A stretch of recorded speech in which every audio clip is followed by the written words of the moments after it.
क्या केजरीवाल सरकार ने दिल्ली में स्वास्थ्य सेवाओं को आईसीयू में डाल दिया है? क्या दिल्ली का हेल्थ सिस्टम पूरी तरीके से ध्वस्त हो चुका है?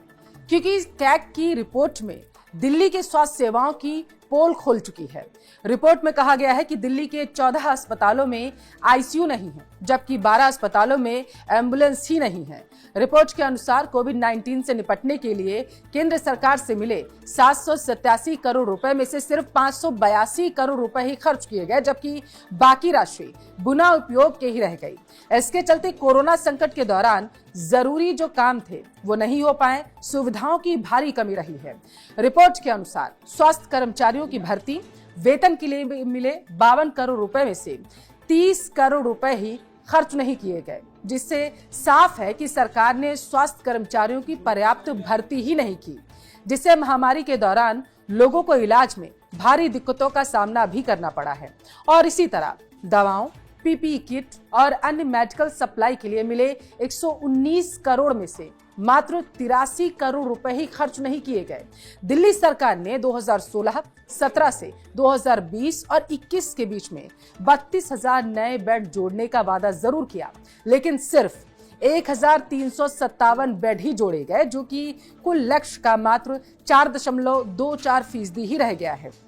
राजधानी के कई अस्पतालों में बेड की भारी कमी हो चुकी है, जहां बेड जो है वो 101% से 189% तक ही रह गए, यानी एक ही बेड पर दो मरीजों को रखा गया है या मरीजों को फर्श पर ही इलाज करना पड़ रहा है।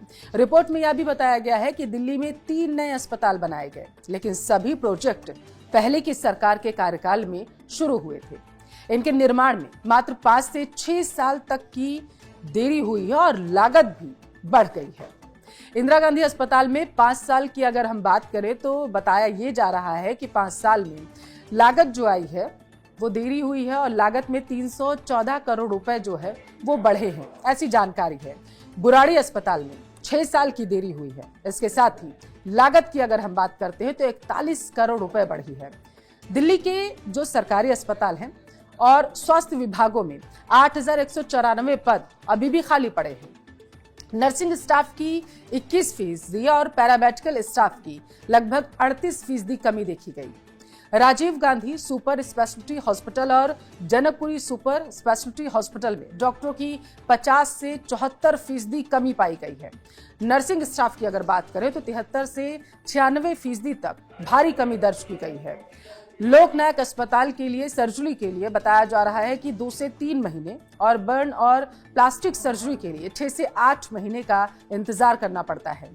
चाचा नेहरू बाल चिकित्सालय में पीडियाट्रिक सर्जरी के लिए 12 महीने का लोगों को इंतजार करना पड़ता है।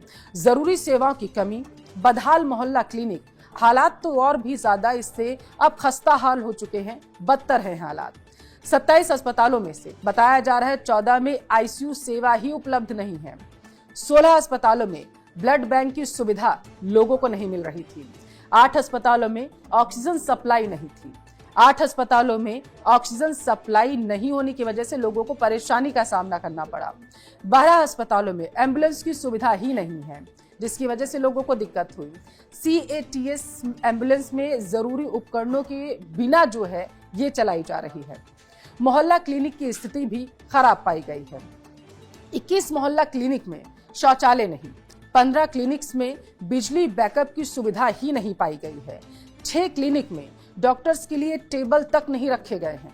12 क्लिनिक में दिव्यांगों के लिए कोई सुविधा नहीं थी। और बताया अब ये जा रहा है कि कैग रिपोर्ट ने दिल्ली की जो स्वास्थ्य सेवाएं हैं उसकी पोल खोल कर रख दी। सेवाओं की हकीकत उजागर कर दी गई है। कोविड काल में सरकार द्वारा मिले फंड का सही तरीके से इस्तेमाल नहीं किया गया। अस्पताल में जरूरी सुविधाओं की भारी कमी देखी गई है।